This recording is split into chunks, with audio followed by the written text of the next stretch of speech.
Welcome to Podcasting Power Hour with your host, Jeff Townsend, aka the Indie Podcast Father.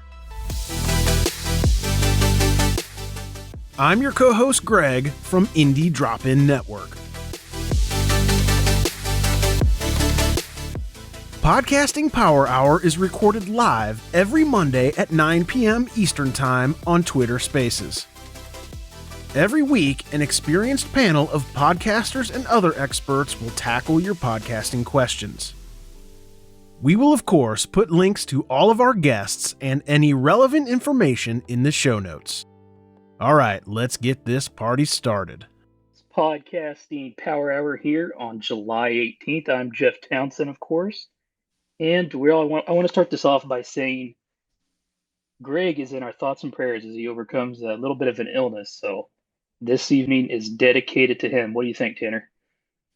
Yeah, I like that. And let's just provide a little clarity. We're not kidding about that. He's been in the hospital for the last couple of days. He's coming out of it. But yeah, it's nice to have him. I don't do thoughts and prayers. I do thoughts. Some would say I don't, but I don't do prayers. But keep him in your mind, your mojo, whatever it is you do to hope people pull out of things. There you go. Do that. You want to go ahead and introduce yourself, the greatness of yourself, Tanny? Oh, you're not going to do it for me this time. Great. Thanks. Finally. Hey, I'm Tanner. I host the Good Morning Podcaster Show. It's a daily podcast that helps podcasters hone their craft, try to get better. And it also opines occasionally on things that are happening in the podcast industry. It's a good show. Hope you listen to it. Here to help. That's all I've got. You know, Tanner, you're the reason I should have introduced you, because you're the reason I've actually started drinking here lately. I just wanted to mention that. Yes, you're the reason I've started drinking. It doesn't sound like you think it does. All right. We'll go ahead. We'll get to you in a second, Tom. Jim Mallard from the Mallard Report, a long-standing 11-year podcast. Jim, I don't know how you do it. You just show up 1 week at a time, and you don't worry about how many years it's been. You just do it 1 week at a time. That's how you do it. Thanks for being here. And Tom, I'm glad you're up still. This should be good. Thank you, Jim. And Jen is here, creator of J Vision Advertising and Marketing. She deals with some pretty good clients in that space. So, Jen, thank you for taking the time. I know you've been on vacation. Hi. Oh, no, thank you for the invite. Yes, I was on vacation. And as you know, when you come back, everything is like all together waiting for you. So I finally was able to stabilize everything and happy to be back. Awesome. This next man, he's a Hall of Famer. He's been podcasting since 2005. He's very influential, yet sensual. It's Dave Jackson. What's going on, Dave? Oh, glad to be here. Don't know about the sensual part, but appreciate the... looking forward to having some fun. Hit it, ladies. Oh, Tanner, you know how to kill a room. All right, and our special guest this evening, Tom Webster, formerly from Edison Research and partner now with Brian Barletta. Sounds profitable. Tom, appreciate you taking the time to join us. Well, thanks for having me, and I'm not in danger of falling asleep. Jokes aside, I did get a Greyhound about 6 months ago, which reliably wakes us up at about 6 a.m. So I'm not as much of a night owl as I used to be, but I'm ready to give it as much power as I can for an hour. He hasn't listened to the show before, has he? If he's worried, I mean, this show will put him to sleep. Oh, Exactly. So let's kick it off here. I don't want to spend too much time on it, but Tanner, there was some big news today. One of your favorite businesses in the industry made a purchase. You want to run us through that? Yeah, sure. Sure. Oh, you can listen to tomorrow's episode to know how I really feel about it. I'll keep it short. Acast acquired Podchaser. Podchaser, everybody in this room probably knows, is kind of like a IMDb mixed with Facebook experience for podcast creators to list their credentials on, the shows they've produced, guested on, had some kind of hand in, and for podcast listeners to discover new podcasts and, be better listeners. It's a great platform. It's been around for a few years, and Acast is acquiring it for reasons I'm not smart enough to figure out, but it's got something to do with data. I'm not really happy about it. I don't know what they're going to do with it. Hopefully they don't ruin it. The press release says that Podchaser is going to retain complete control over their brand. They're not going to change anything. They're still going to be able to steer where Podchaser goes in the future and what they do. Anybody who has ever been involved in any kind of corporate merger or merger of any kind knows that that is what everyone says in the first year. And then shit changes. So I'm nervous about it, but what could go wrong? It's Acast. Dave Jackson, what are your thoughts? I'm with Tanner. On one hand, this answers my question, which I've had for many years. What the heck is Podchaser? Because it's kind of like, well, I used it for research when I was, researching a guest or something like. But the whole time I was kind of like, what does this really do? I never quite kind of got that. And the answer is, it's a great tool to get acquired. And my biggest hope out of this whole thing, does this mean that Acast will now stop spamming us because they already have our data? No, of course not, because now No. they have a whole bunch of new users' email addresses. So true. exactly what they did with Radio Public, they're going to do with this probably. So get ready for that.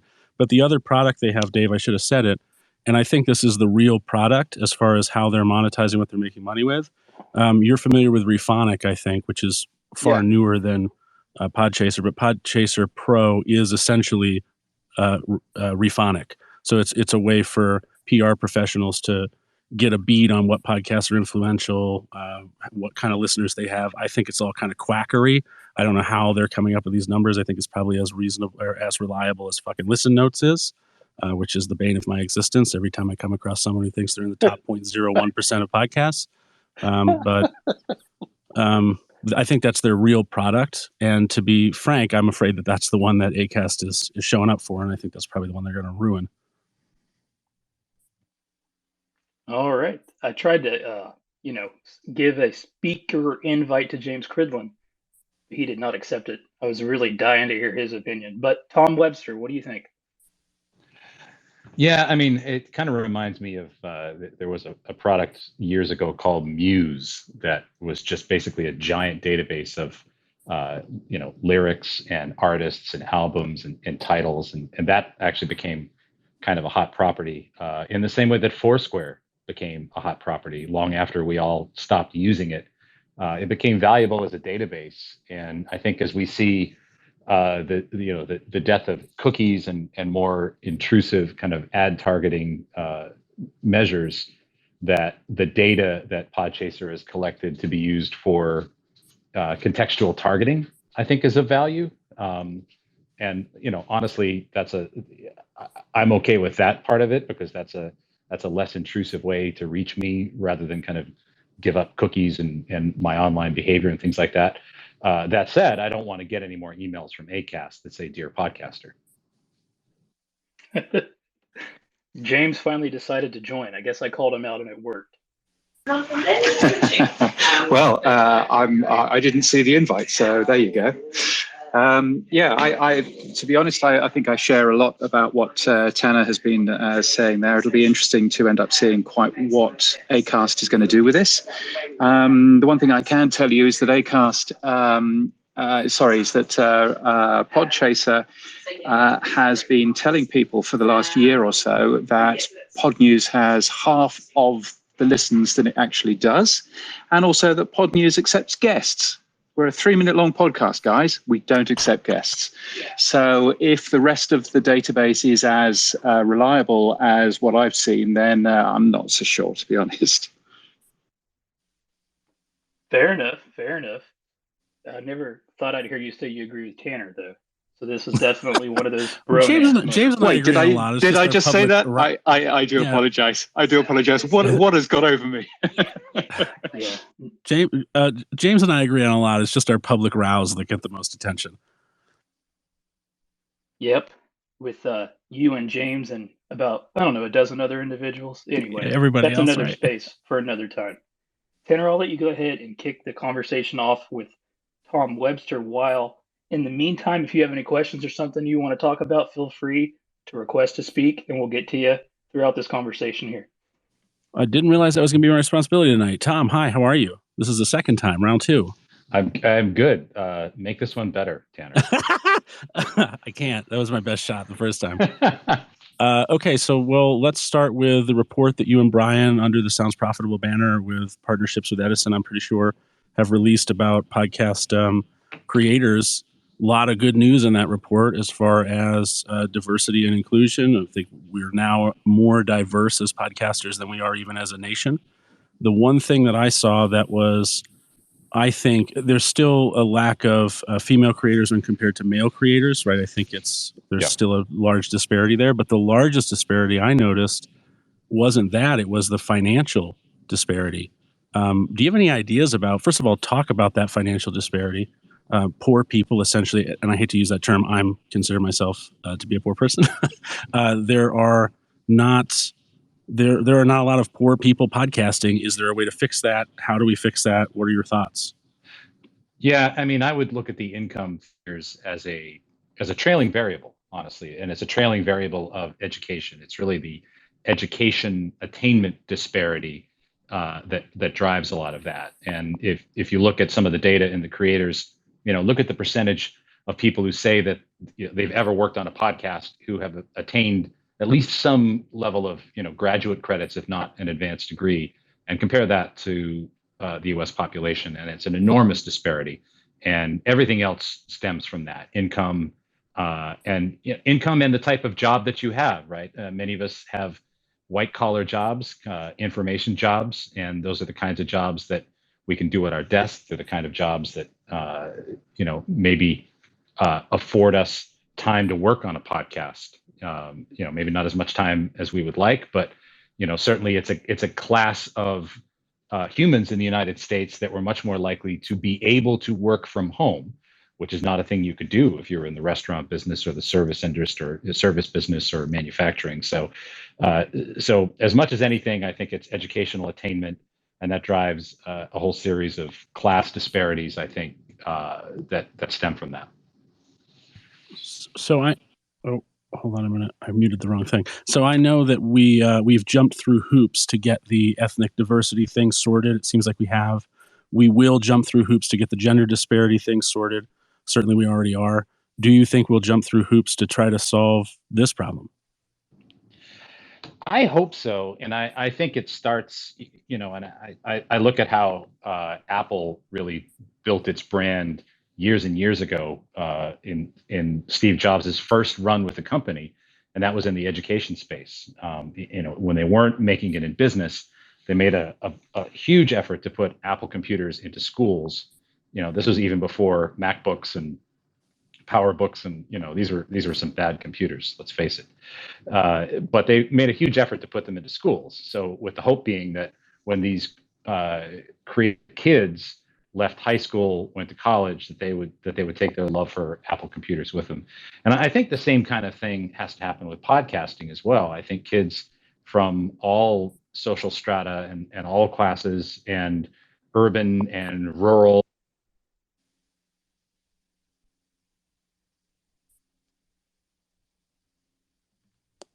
Don't know what happened there. You with us, Tom? That is so strange. It's like it's self-muted. Go ahead.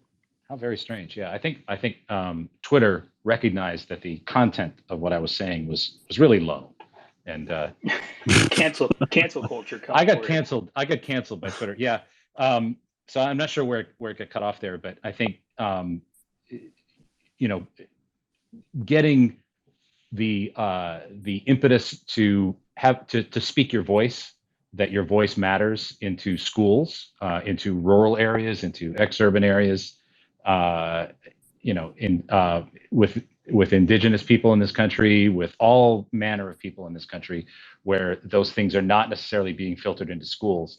I think that's kind of where it starts. And even the knowledge that you could do such a thing is a thing that many of us in this particular space take for granted, that so many Americans don't even know that they have. So I do think it starts there. I think it starts with outreach. I think it starts with reaching to hear communities and voices that have been underheard and underserved, and actually coaxing those stories out. And I know organizations like AIR here in the U.S., the AIR.org, if you haven't been there, they do a very good job with that. But I think there needs to be more. So maybe part be the change you want to see in the world, and part let's get a big philanthropic donor or a couple of them to really get this kicked off and start solving this problem. Yeah, education is a part of it, but it's the same battle that I think public media has been fighting in this country for decades. And public media also has very kind of similar profiles, right? Public media appeals to wealthier people, to older people than even podcasting does. It's a little bit white, and all of those things you can say, well, we just need to educate. But sometimes you actually just need to do. You actually just need to get into communities and start taking field recordings and start getting voices on tape. And to me, it all starts at the local level, and at just how underserved the average local community is in terms of telling its own story. And I've been in the audio business, in audio media, for nearly 30 years now, and in radio, there's this graveyard of programming. It happens Sunday mornings at like 5 a.m. Public service programming. They're all like required to do it, or used to be, and it's you get like a Saturday Night Live used to make fun of it, with a skit on the show called Perspectives, and it was just sleepy and awful. But every city, town, and the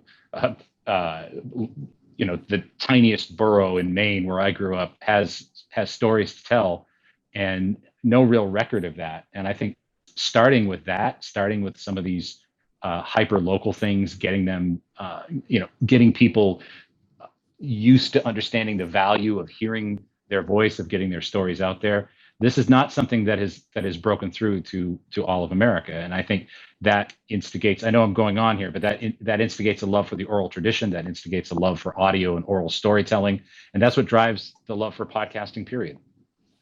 Yeah, I agree with you on all those points. Jim, I see you with your hands up, or rather, your hand up. Go ahead.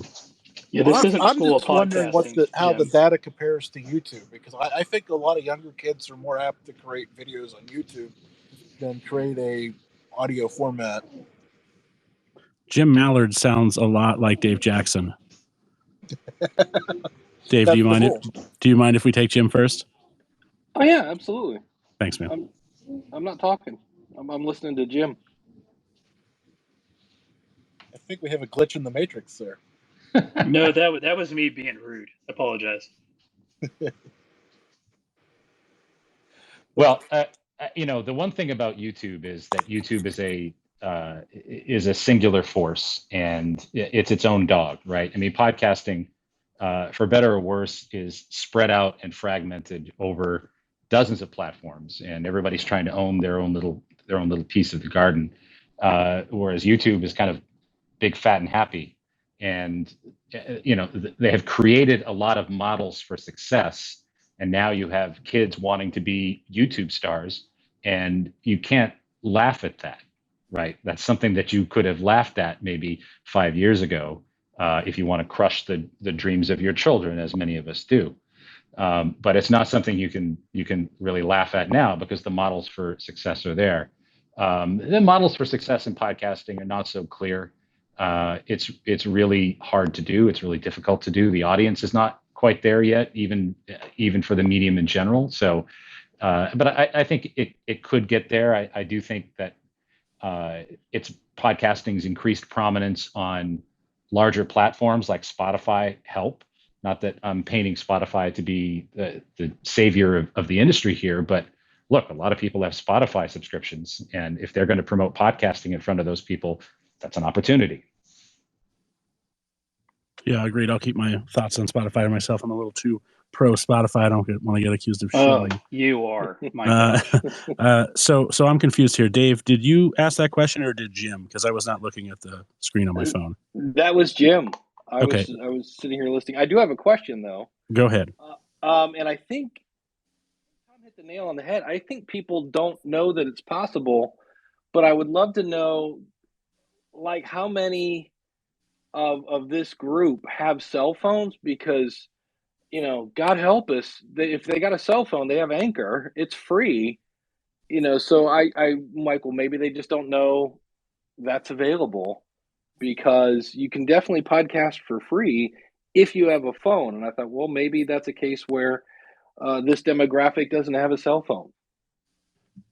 I think it's probably more. I mean, Tom, stop me if I'm putting words in your mouth here, but I get the impression that what you're getting at, and I would agree with you, is that people from lower income areas, families, however you want to put it, geographic locations, that they are not even of the mindset because of the life level of what do they call it in other countries, standard of living that they have, that they're not even to a point of being anywhere near self-actualization, and so they're not thinking about these things that are very self-actualize based. Like, I'm able to podcast, I have the freedom to podcast, and that's because I have a certain income, I have a certain flexibility, like you were saying, your job schedule. Is that where you're getting at? That this isn't that they don't know they can do it, it's that they don't know they can do it. I don't know that I would go that far. I would say they don't care.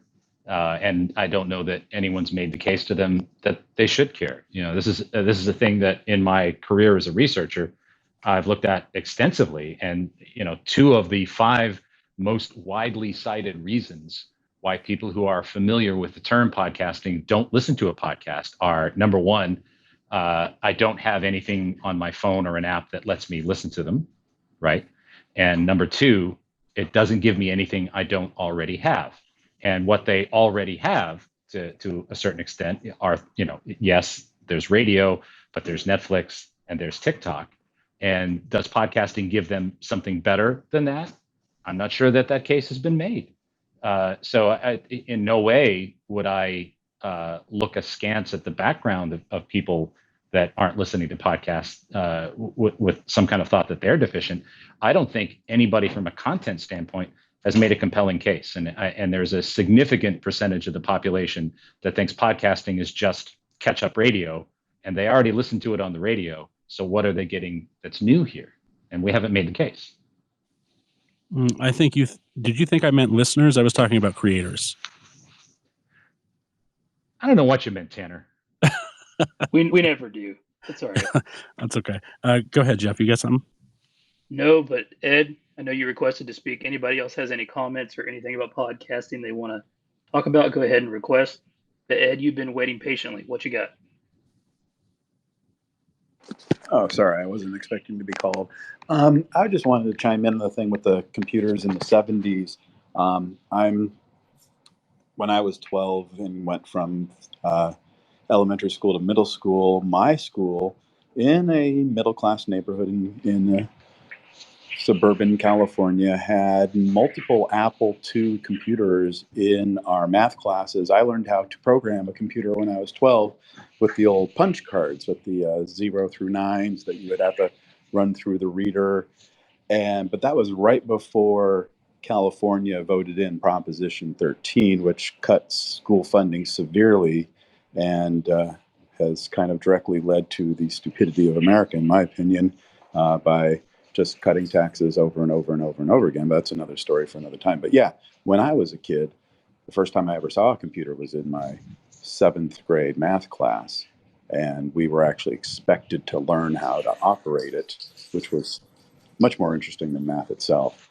But now today, everybody's got a computer in their hand, and we've become dumber for it because it's so smart that we've become dumb in many ways. But with the podcasting, I just think that, podcasts only interest a certain amount of group. I mean, what was the numbers that was released? There's like in the Acast catcher press release today, there's like 4 million podcasts out there around the world, but there's like 8 billion people. So, most people probably aren't interested in just becoming podcasters because they don't think they have anything to say more than any kind of technological bridge, because most everybody, even in the most remote parts of the world, have cell phones now that can do the things that we do. So I don't think it's a technological barrier or a financial barrier. I just think it's a apathetic barrier. Well, Tom, to that point, what do you think about the idea that and maybe you think nothing, but here we go. What do you think about the idea that of all the types of media that are consumed online, podcasts are just such a small percentage? Is that an indication that maybe this is as big as we grow? I mean, the Edison research where you used to work, the Infinite Dial that's been coming out the last couple of years, even though it spanned COVID, there wasn't a significant amount of growth over the last few years, if I remember. It was only up and down 1% or so. Do you think that we're getting to a point where we're peak podcast listeners? I mean, are we going to get bigger than this? No, I don't think we are I don't think we're at peak podcast listeners. And if I know I've heard that figure of 4 million podcasts a few times. There are 1 million self-published books released in America every year. We're lousy with books, and I don't think anyone's saying that we've reached peak book, right? I continue to think. Well, let me rephrase that: peak giving a shit about the books, or giving a shit about the podcast. Because I know a lot of people who self-publish, myself being one, and they can't sell more than 12 copies. Well, and that's very true of podcasting, right? So I think there's an enormous room for more podcasts that nobody gives a shit about, if that's what you're saying. Perfect. I think the appetite for that is unlimited. But every time that we create a creator, even on a free platform, something like Anchor and so on, we are creating at least one listener. And that's another thing that we learned in the creator study. I think a sizable percentage of creators are actually new to the medium, period. And it may have been the creation of a show, the desire to make a show, that got them into being regular podcast consumers in the first place. So, but I don't think we're at peak podcasting. I think all you have to do is look at the top podcasts in America, and or the top podcasts in whatever country that you're listening from, and then look at your top television programs, right? I mean, the top TV shows in America are live sports and police procedurals with acronyms. And that's not what the podcast charts look like. They still look pretty highbrow compared to that. So there's still a ways to go for the content, I think, to become more broadly appealing. And I still think there's tremendous opportunity in fiction and drama too. I like that you just said that that podcasting is highbrow, TV's lowbrow, and then you said there's plenty of room for us to get more content, which is kind of like you just said. There's plenty of down for us to go. We could get way worse in the quality of content we're producing. We could make the audio version of Cops. Yeah, but let me challenge you with this, Tanner. The average episode of Law and Order or NCIS or whatever is quality-wise way better than most podcasts, right? Lowbrow and highbrow have nothing to do with quality. They instead have to do with the percentage of the population that maybe wants to lean forward and learn something, right? Maybe they want to learn something about stoicism and they listen to your podcast, Tanner, or they want to learn something about research or marketing and they've listened to something that I've done. But some people just want to laugh. Some people want to lean back. And I think there's still plenty of opportunity for podcasts to appeal to people that want to lean back and be entertained as opposed to want to learn something. If the largest portion of a population leaning back instead of forward isn't a great metaphor for the current state of this country, man, we're going to have to move on, Tom. Okay, so let's talk more about the creator report. What was the thing that surprised you? Touch up on Tanner. Yeah, go ahead. Thanks for interrupting me. Go ahead. Yeah, well, someone's got to do it. No, Tom, I thought that you kind of were touching on it there. What was it? 4 in 10 creators have been listening to podcasts for under a year. I thought that was interesting. So they're getting into this space with not necessarily any historical knowledge of it, even from a consumer standpoint. But that shouldn't be a surprising point. That shouldn't even be interesting. We know that most podcasters are going to be new to podcasting because they only create 7 episodes and then they dip. I feel like those two things we're talking about are very related. Well, yes and no. And I think the percentage of creators that are fairly new to the medium actually means 2 things. One thing I think we just touched on, and that is that many of them have come to the medium specifically to make a show, or maybe they heard one podcast and felt like, oh, this is something I would like to do, and so they then made their own podcast, right? And it's corroborated by another data point in the report that shows that creators don't actually listen to that much more podcast programming than the average podcast listener does, right? They're not these kind of 20-hour-a-week freaks. They're listened to about the same amount. That's one explanation for that. But the other explanation for that, for the 40% of creators coming to be regular listeners of podcasts within the last year, is that that's not incredibly different from the general population of weekly podcast listeners, period. And the reason for that is that there's a lot of churn in podcasting. And we can tell ourselves that when the percentage of weekly podcasters goes up from 22 to 24 to 26, that it's this sort of continual growth. But it's not. It's a roiling sea of churn that's 3 steps forward and 2 steps back. Someone gets into podcasting because they want to hear Dr. Death or Dirty John, and then Dirty John ends. They don't necessarily go right to another podcast. Maybe they go to TikTok. There's a lot of churn in podcasting. That's something that I know personally we're going to be turning our attention to a lot at Sounds Profitable, because that's a fairly unexplored box to poke, but we're going to poke it. Sorry to cut you off, Tanner. You can go ahead, but I know Mike has been waiting, and it looks like Greatest has something to say. Yeah, I was just going to say, Mike, you've been patiently waiting. Go ahead. Sure. I was actually going to talk about this same topic, which is about this new podcaster. And, my personal view looking at the data is that I really wonder how much Anchor and the quote unquote, 4.5 million podcasts that are out there are influencing that number. 4.5 million is a big number. A significant portion of that has made an appearance in the last, 12 or 24 months. How much do you think specifically Anchor and quick pod fading podcasts affect that figure? Well, I think significantly. I mean, it's probably 1 million podcasts on Anchor, right? There's a number right there. So obviously it's a huge part of it. I don't place a stigma on pod fading. Me neither. Star Trek pod faded, Seinfeld pod faded, Cheers pod faded.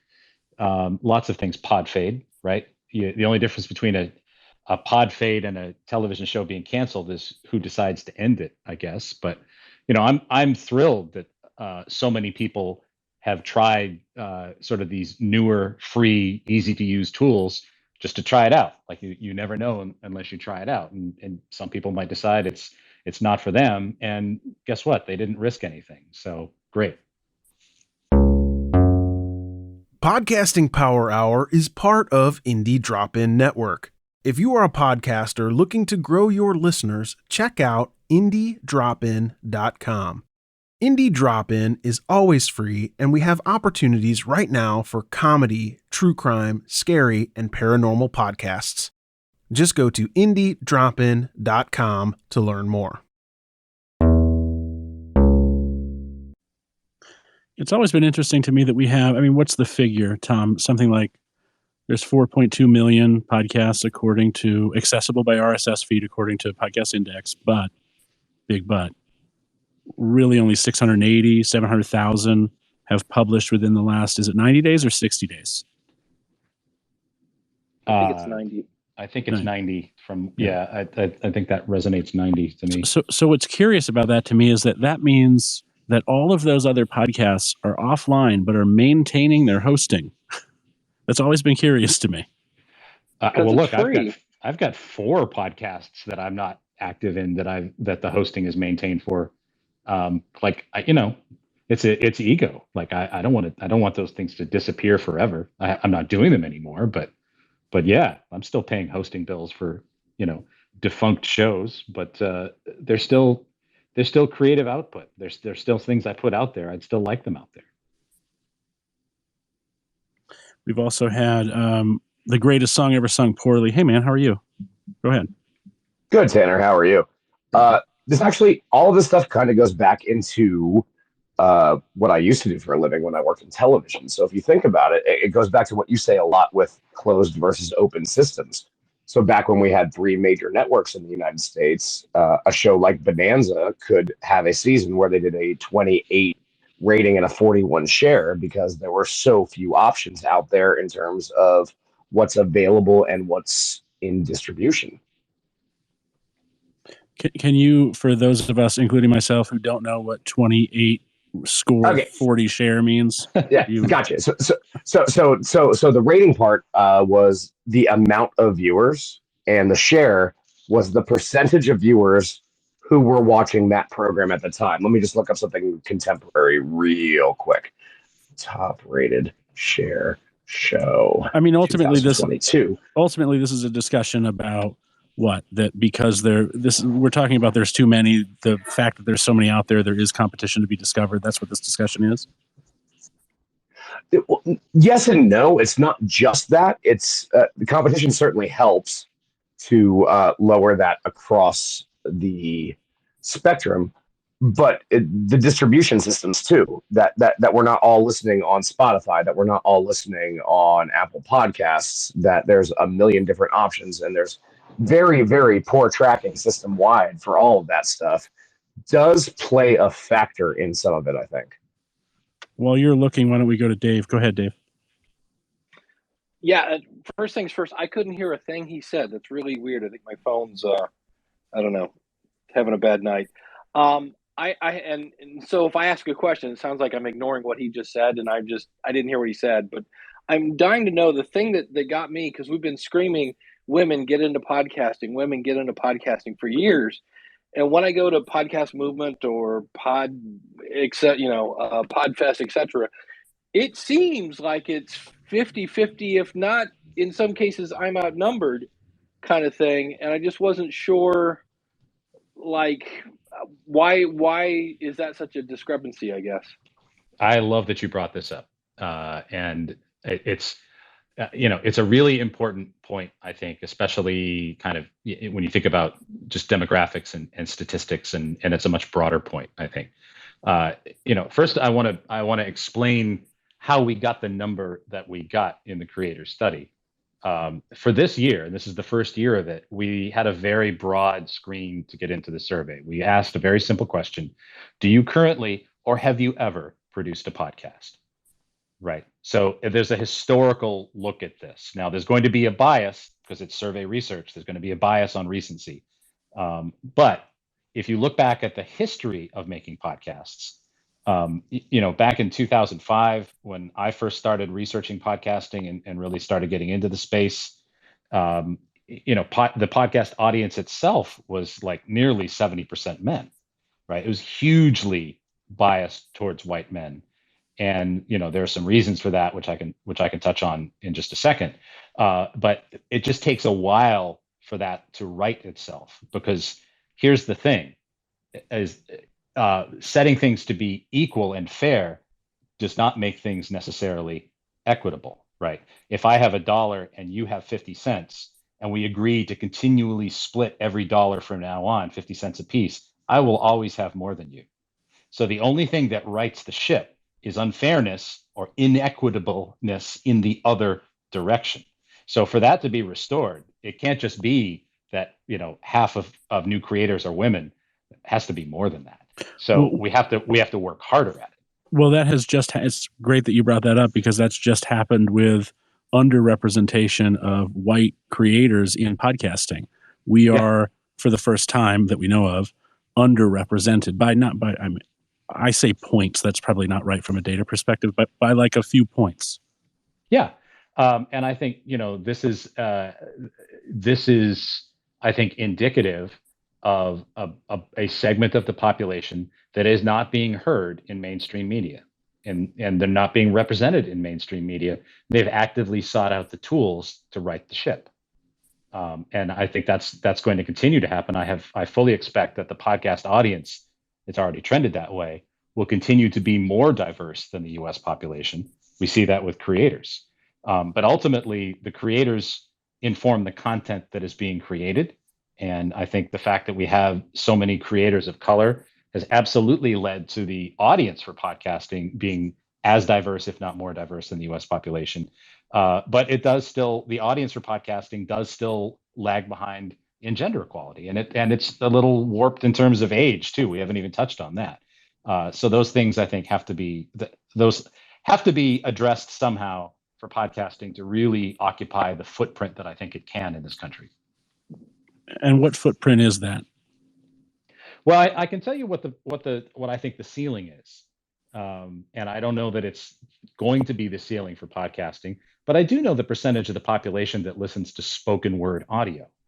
And when you roll up talk radio, sports radio, talk-based public broadcasting, audiobooks, and podcasts, when you roll all of that up together, it's about 2/3 of the country listens to at least some form of spoken word audio. Most of us listen to music, and most of us listen to mostly music, but about 2/3 of us listen to some form of spoken word audio, and we're not there with podcasting.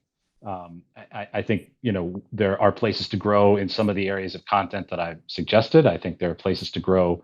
There are going to continue to be crossings of the streams with audiobooks, I think.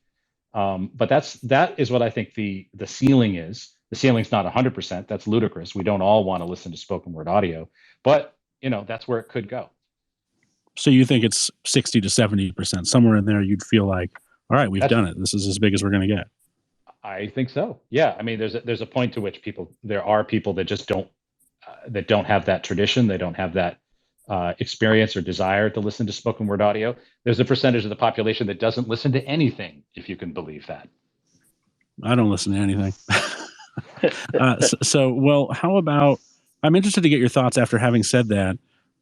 And correct me if I'm wrong, because I believe you were a co-author of this study, unless I'm getting my data houses mixed up.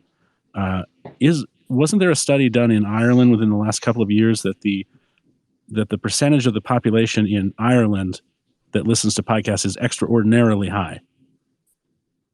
I was not a part of that study, but it doesn't surprise me for two reasons. And we're starting to see that in the UK also, I think.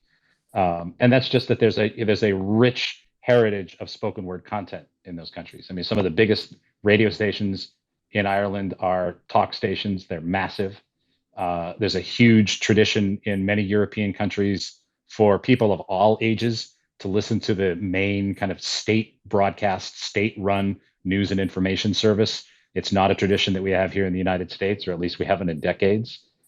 So I would expect, certainly in English language speaking countries in Europe, to exceed the percentage that we have here in the United States. And other countries, I think, are really just being held back by the amount of quality content in the native language of those countries. Hey, James, you're still on stage. Do you have any input on any of that? No, I mean, I would certainly agree with Tom around Europe. And, I think it's interesting seeing some of the latest data that we're seeing from Edison Research's Infinite Dial, which is showing, that the amount of podcast listening, I mean, arguably, the amount of podcast listening going on in places like Canada, Australia, and the UK is doing particularly high and particularly well. And that's a great thing. I'm not aware of any specific data coming out of Ireland other than the Reuters Institute stuff, which is a little bit more focused on news. But I think that there's, certainly a ton of really interesting data coming out of that. And I think it's always worth keeping an eye on places other than the US, because I think you'll get a fresh focus on some of the different things going on there. Fiction podcasting incredibly strong in France, paid for podcasting doing really great guns in places like Denmark, France, Germany. So always worth keeping an eye overseas, so to speak. So as we enter into the last 15 minutes here or so, we always seem to go over. I'd like to invite anybody who has specific questions for Tom or for anyone else up here to use the, it's like a hand raising icon. If you could do that so I could more easily see you and Jeff could more easily see you, that you don't just want to come on stage, you have an actual question to ask. It's a request, put your hand up. And then I will go to Dave, make sure Dave doesn't have anything he'd like to ask, and then to Jim.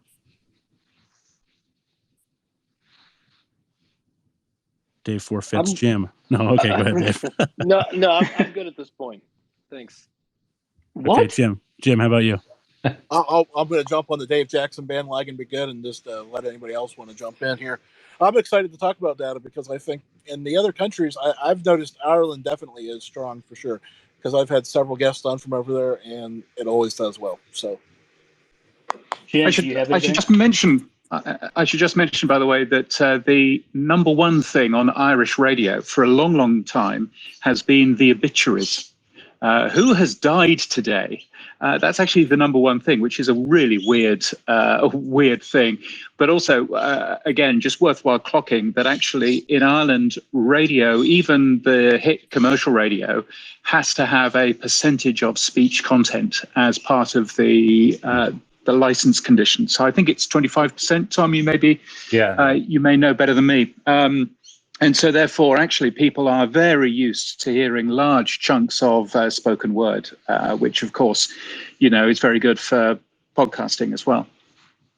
I have got to ask before I go to Mike with his hand up. James, is that a squeaky chair or a cockatiel in the background? It'll be a cockatoo outside, yes. Go ahead, Mike.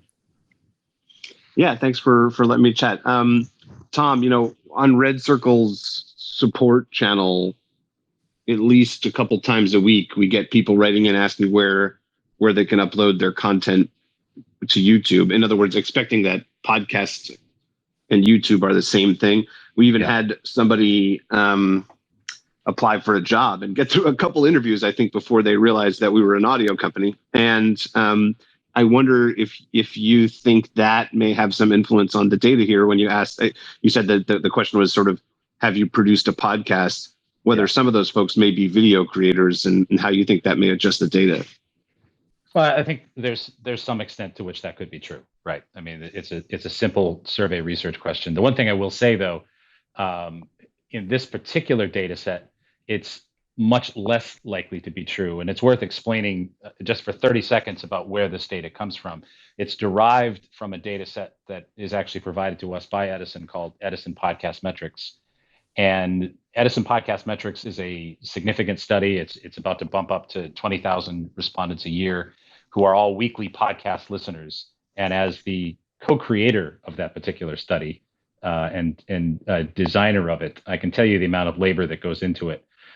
When someone takes the survey, one of the many things that they're asked is to name the shows that they've listened to in the last week. And they may name things that are on YouTube, they may name things that are on Spotify, but every single show written down by them in their own language literally is verified by Edison to be an actual podcast with an actual RSS feed that you can actually also get in a podcast client. So then, in other words, the only way that what Mike is getting at here would be if it was a YouTube channel and a podcast, then there would be some crossover. Yeah, they would not be in that particular sample. Now, if we ask this to a general public, it's possible you'd get some of that crossover. But in this particular data set, it's less likely to occur. Of course, I won't say impossible, but I will say that everything is verified in this data set as actually being a podcast, available as a podcast, even if it is also on YouTube. Awesome. I mean, times 20,000, that sounds like a lot of work. Thank you. And for doing it, we were glad to sponsor it. And thank you for sponsoring it. And it's actually more like times 80,000 because most people will name 4 or 5 podcasts. So it's an enormous amount of work. It's about 70% algorithmic at this point. If someone types in Bill Simmons, it'll get matched to the Bill Simmons podcast. But people will type in all kinds of crap. You never know. And then the rest of it's just brute force. It's humans looking at text fields. I'd like to thank our sponsor, Red Circle. Go to redcircle.com. Check that out. Thanks, Mike. Okay, so speaking of data set and sample sizes, this first one of the creators report was it under 1,000? I remember thinking that it was a bit small. Yeah, so the sample for this was 617, and it was, as I mentioned, it was derived from a larger sample, but that's what came back in this particular study, which is plenty to give sort of the top-down demographics to say, the percentage men, percentage women, the percentage in each age group.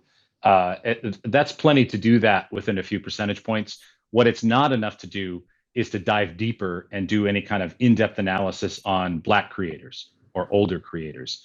But that's going to come. That's going to come in subsequent years. I'm confident that we'll begin to get larger sample sizes and increased ability to do that. But anything that we presented is data that I'm 100% confident in within a few points. So it's solid. And I think that's what I was getting at. I wanted to kind of tease out of you what you think the future of this creator report will be. I mean, I imagine you're going to do it every year, and every year it's going to be a little bigger, and every year it's going to get a little better, and then therefore a little bit more accurate. Yep. Where do you think it becomes, or what's your hope that it becomes as accurate as it could be? I mean, is there such a thing as too much of too big a sample size? Does that exist? No, not especially not if you're in the business of charging for research, as I used to be.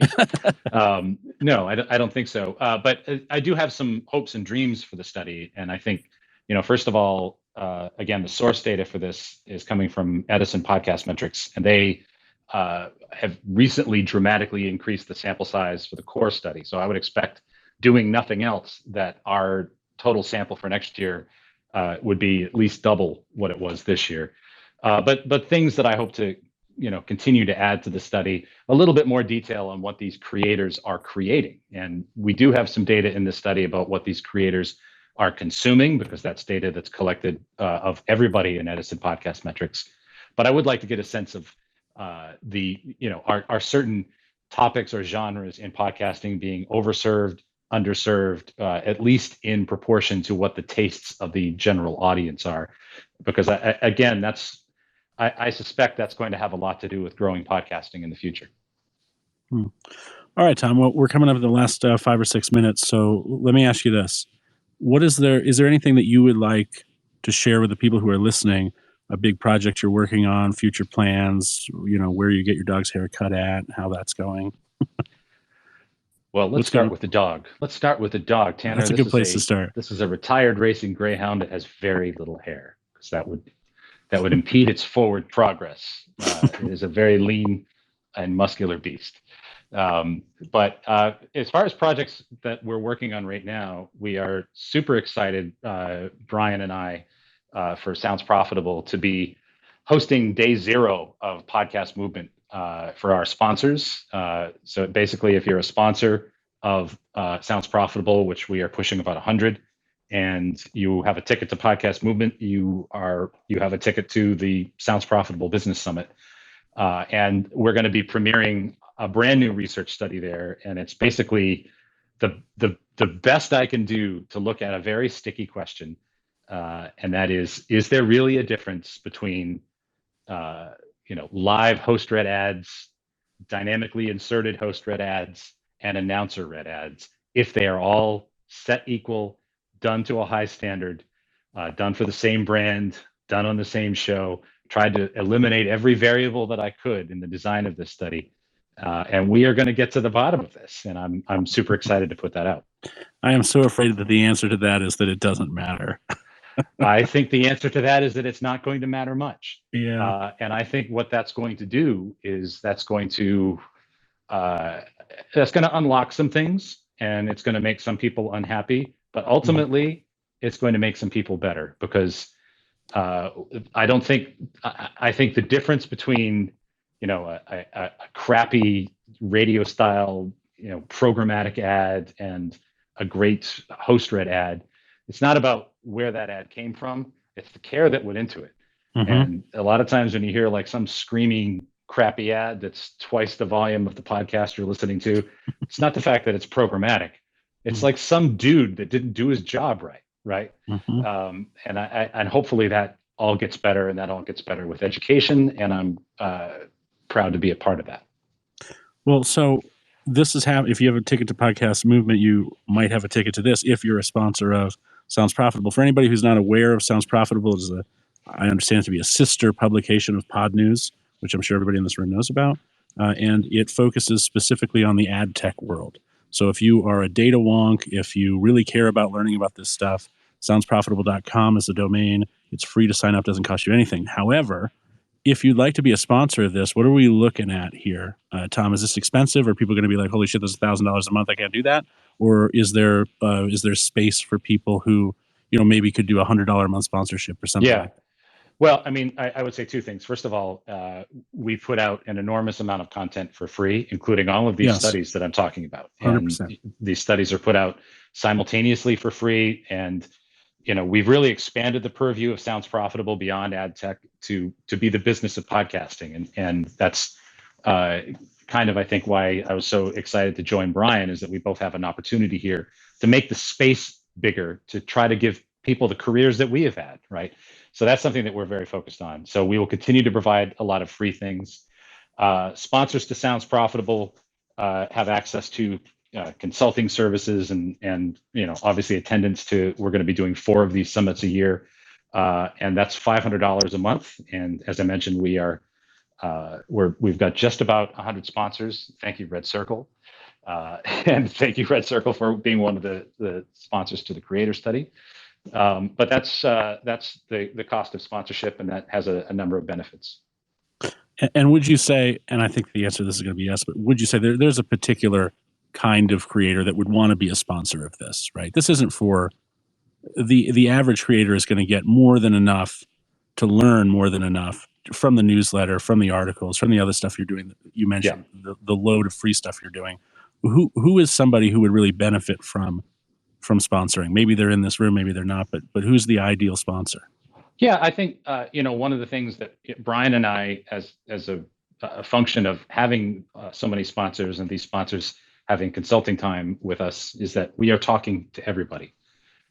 So we are talking to everybody in the space that's making money in a variety of ways. And so I think if you're serious about taking the step up, which is not just an investment in us, but it's an investment in, and these are things that you've talked about, Tanner, an investment in marketing, an investment in the quality of your content. It's the next step up, I think.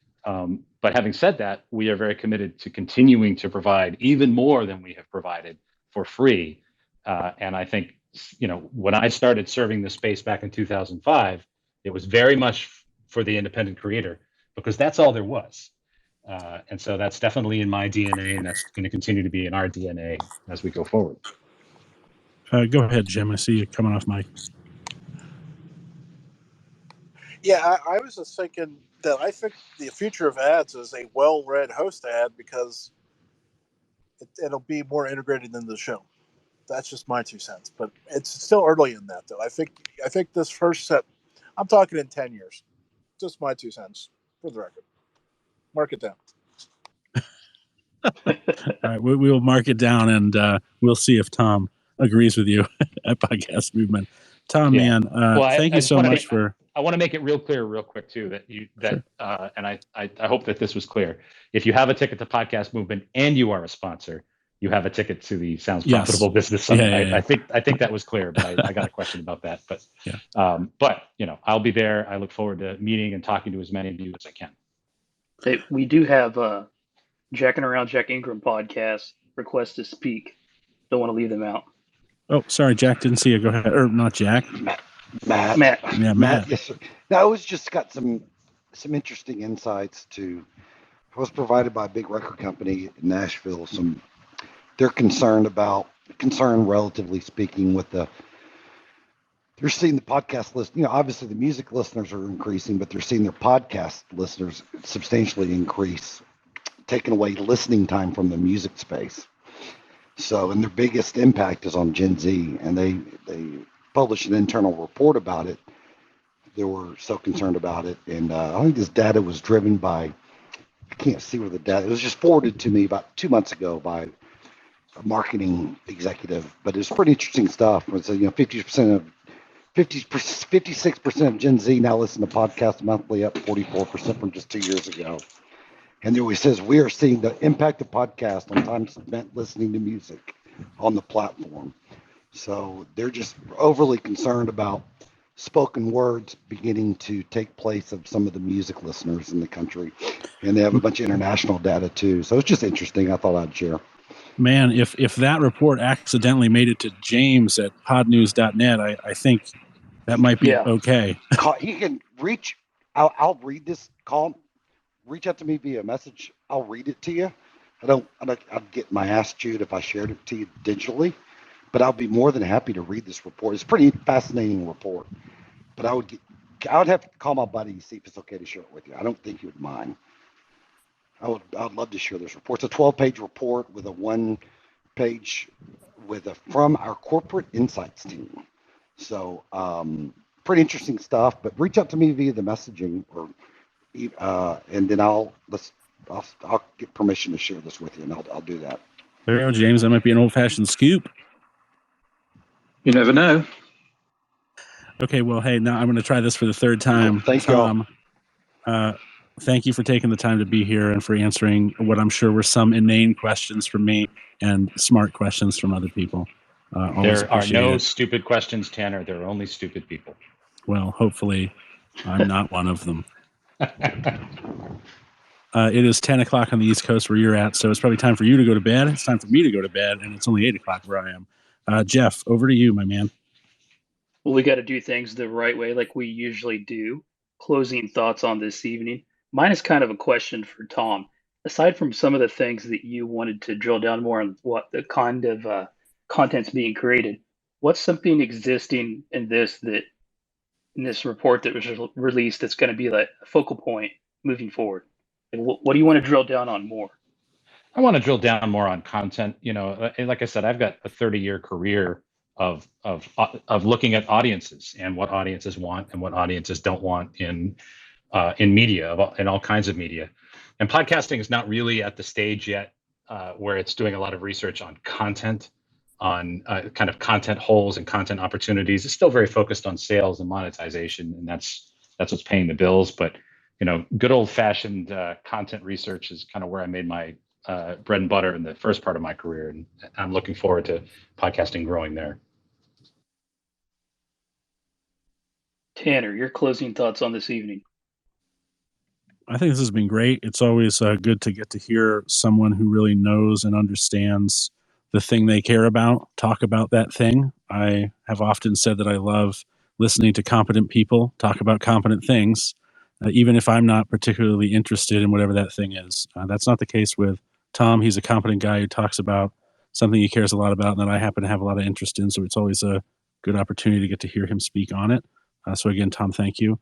I have been through that creator report a couple of times, and if you guys have not, when I say you guys, everyone in this room, guys and gals, if you've not seen that creator report, it's worth checking out. I am sure it is accessible from the front page of soundsprofitable.com because it was only released a week or so ago. So I would go there and check it out. Free PDF. I don't even think you have to register to see it. So go snag that and see what's going on and see where you fit into this big, wide creator world that we're all part of. Tom, he doesn't say such nice things about you offline, FYI. I mean, he's sucking up to you here, but yeah, I know that. Yeah. Just making sure we're all on the same page. Jen, I know that you're not necessarily in podcasting, but did you take away anything from this conversation? I know, obviously, I'm going to say data because I was just hoping somebody would, and Matt did. So I know you're a data person. No, actually, it was an interesting conversation. I really enjoyed learning from it, and I'm looking forward to the data for sure. Data. James Cridland, Mr. Pod News. What are your closing thoughts on this evening or morning for you?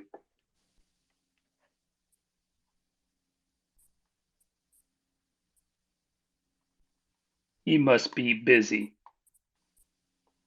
Jim Mallard, you're up, man. What are your thoughts? I know that you've been taking this all in. I want to say data just for you, and I'm also interested. I mean, I think I'm interested in all the other things that we've already been talked about, but I want to drop another one on us. The Wild West of the marketplace as companies start buying out other companies and consuming other companies, how the landscape looks in the next 18 months compared to how it does now. I think there's a lot of movement in that top end stuff, and it'll be interesting to see how it trickles down to all of us. Come on, Tanner, you have to have something to say about that. I am trying to wrap this room up, Jeff. You're making it very difficult. I know. I'm sorry, Tanner. You're no fun, Tanner. All right, let's go to the Hall of Famer, Dave Jackson. What are your closing thoughts on this evening? And we will put a bow on it, ribbon on it, however you want to say it. Well, anytime you get to hang out with Tom Webster, you're going to walk out smarter and probably thinking about, you basically get to brainstorm with yourself now. But I want to jump on the last thing he said, which was going back to content. You're never going to get any kind of advertising. I listened to a podcast last night, thought it'd be different, not my total typical kind of show. And it was supposed to be finance from a female perspective. And I'm not female bashing here. It doesn't matter if she was whatever sex she was. But the bottom line was this was a financial show. And I listened to 8 minutes of this person explain how they were sad because it was their birthday. And I get it. I'm sorry to hear that you were sad on your birthday, but I tuned in for financial stuff. And if we want to know why people aren't listening to podcasts, I give you Exhibit A. So I want to double down on that. It's all about content if you want to get to the advertising. That's my final thought. Wow, nice. I like that. And Tom, like Tanner said, we appreciate you coming in. You're welcome anytime. We do this every Monday at 9 p.m. Eastern. Thank everybody that was speaking and everybody that was listening. We'll see you next week. Thank you for listening to the Podcasting Power Hour. Everyone is free to participate on Twitter Spaces every Monday at 9 p.m. Eastern Time. To join, just follow Jeff at podcast_father or Greg at Indie Dropin.